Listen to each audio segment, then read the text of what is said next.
Hey guys, here's Sue at 69 USD SNG, and let's make a random tournament review. So again, this is $3 tournament. Let's see what happened here. Small blind min raises, and as we are in position, we can easily call hand like 7-4 offsuited. This is because post flop, our opponent acts first. So when he checks, which usually he will do with weak cards or with air, we can easily take a stab on a pot, we can float him. I folded and I think this is a mistake. This is way too tight. Worth watching hands that your opponent plays to get some reads for future, as playing freeway and then heads up is very important. Your strategy should be adjusted to opponents you are playing against. So every single showdown or tendency is worth noting to use in their disadvantage. So first, pretty unusual is sizing. Not many people use sizing over a half pot. So we can assume this guy is doing it for value. So pretty big sizing. Then he bets on the turn, so on a 3, so definitely looks pretty strong. Big blind calls. And he bets again on the river. Big blind calls. So right now we can see how they played, what's their perception. Very interesting. So bottom was just is pretty aggressive, and he did all these sizings, big sizing on the flop, small sizing on the turn, and then on the river with total air. And what is pretty interesting, big blind was pretty sticky, and he didn't decide to fold, which I think is totally okay. Calling the flop with flush draw is okay. On the turn with pair, with the flush draw as well, and on the river, big blind didn't bet too much, so calling isn't a mistake.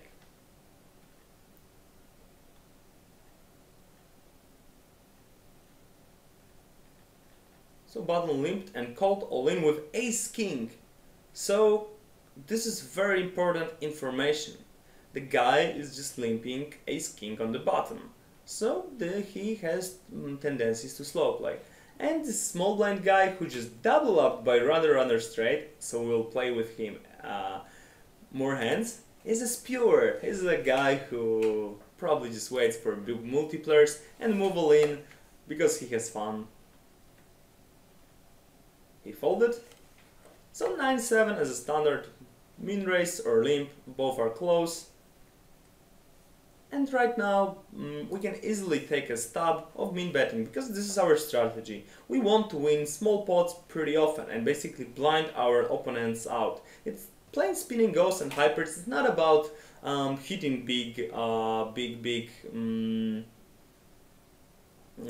hands and basically getting coolered by set over set or whatever. No, it's about winning plenty of small pots. So just min betting and taking down this pot. So we won 30 chips. Let's see what happened here.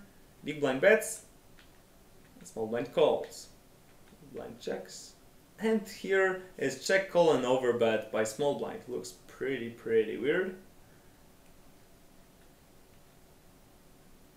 So small blind raised 3x, and because as we saw previously, he opened from a button 5-6 offsuited, he moved all in with 7-4 offsuited. He's pretty aggressive guy, so we're in position, we have a pretty nice high card. I don't mind calling here, as when we hit, we have a great chance that the small blind will pay us off. So calling here would be a best play. So as you can see, it's totally normal to make mistakes. But remember, if I remember well, Jason Kuhn said once, if you perceive yourself as a poker player and you think about your skills like back in 6 months and you thought you were not a fish, it means you're not improving your game enough. So basically you should work on your game way harder. So that's why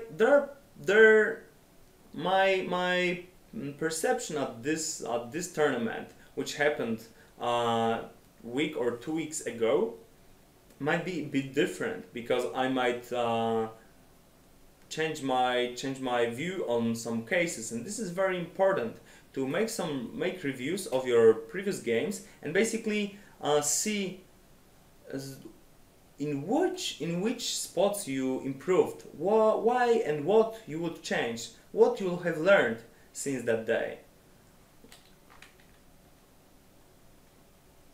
So small blind isolate and then check on the flop, small bet on the turn, check on the river, and check call. So pretty interesting. So again, as we see, button limped again an ace. Previously he limped ace king, now he limped ace 4. On the flop he checked his trips, so he has tendency to slow play, as we saw previously. He only calls the turn, and then he goes for a pot size on the river. So this guy plays like that: slow on the flop, slow on the turn, pot size on the river. As we saw on previous hand that he went for an overbet, it might be the same, that he check called the flop. It could easily be a flush, and then he overbets the river. And the small blinds shows ace 3. So pretty sticky guy, but looks like he will be out, and pretty soon we'll play heads up. Min raise on the button. I don't mind here calling 10-9, as I think we were pretty ahead of button's range and we have pretty nice odds. I went for a fold, and we're playing heads up against the guy about whom we have some reads, because we put attention on hands. So what we know he is capable of slow playing, he has sizing tells, as he was pot betting and over betting, and he is basically pretty passive, as he was limping button mainly, even with ace king. Limping 10-4, and just playing with small ball strategy. On the turn we missed, so just giving up, going to the showdown. But top pair on the river, so definitely worth betting. If our opponent just calls the flop, he didn't raise, so I would exclude eights from his range. He didn't bet the turn nor the river, so I would exclude a deuce. So most likely his range is full of sixes. And right now we should think about to what sizing our opponent will call a 6. And I think it's somewhere between 40 and 50. I don't mind just going for a 50 sizing. I would bet 30 and he folded. So it means he didn't have a 6. So this is very important, as my opponent calls the flop and he check folded the river. It looks like he had some misdraw, like 3-4, 3-5, 5-7 or 4-7 or something like that, and he didn't bet the river. So it is important because it tells us that this guy is not trying to win a pot with a bluff when he missed his draws. So we shouldn't be calling his bets when we think he is just bluffing. So playing super solid against him. Okay, we check and he checks, so he's not c-betting. So again, this guy is pretty passive. So if he is so passive, we definitely should bet on the turn our second pair. I would bet here as well my third or fourth pair, as I believe if I check, this guy will check super often the turn, even with a gut shot. I went for a bet and he folded. Limping 10-3 and just betting the gut shot. He calls. So with gut shots there's nothing to do for us but just giving up.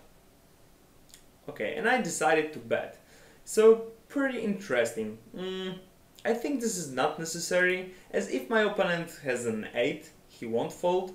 Also we know so that he is a guy who likes to slow play, so I wouldn't be surprised if he shows a jack or 2 pairs. Also this 5 improves his gut shots. If he has a 9, now this 9 has a double belly, so 10 and 6 gives a straight if he has a 9. And yeah, so giving up on the turn is the best solution. And his turn raise is pretty big, so again, these are sizing tells. He likes to bet big. Okay, I check and he checks. So he checks again. So previously when we probed the turn, he folded. So here with air, probing definitely will do the job. And he folded again. So he's pretty straightforward. Min raising king queen, he called. And on ace high board, just keeping the same sizing of 40 is definitely okay. And he folded. So pretty straightforward. Min raising 9s and just calling all in, as the 9s are obviously way too good. And he moved all in for 12 big blinds. And I think this is pretty close if we should call or fold, taking into account how he played in freeway. And so far he was only limping, and in freeway he was limping from button as well. He didn't think about raising. He was pretty passive. I think his range is pretty strong. Although we need only 46% to win. Maybe let's check. Let's use Equilab and let's see if from mathematical point of view this call is good or bad. So we need to assign a range for my opponent. If we assume that he's moving all in with all ace X's, let's say he's moving all in with deuces to 9s, as he might just min raise or limp with best pairs. Let's give him also all the broadways. So Queen Jack offsuited has 43% against these cards, and we need 46 to make a call. So basically, let's see how it will look like if we assume that he's moving all in as well with King 9, maybe with 8-9 suited.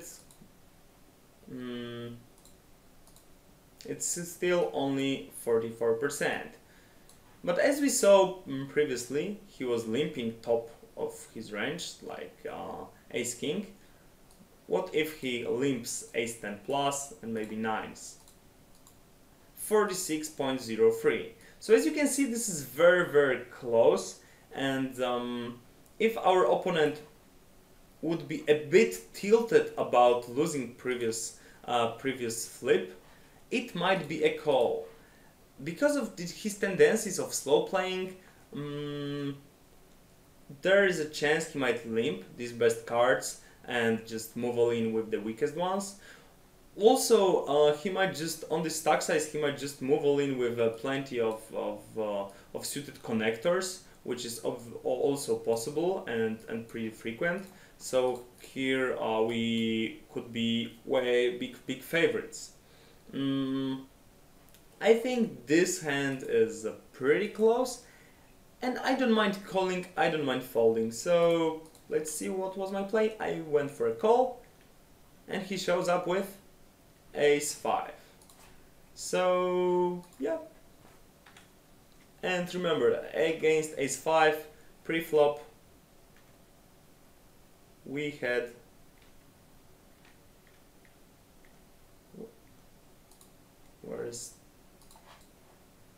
against Ace 5 pre-flop we had we had 44%. So so still it wasn't a very big mistake. Okay, thank you very much guys for watching, and good luck at the tables.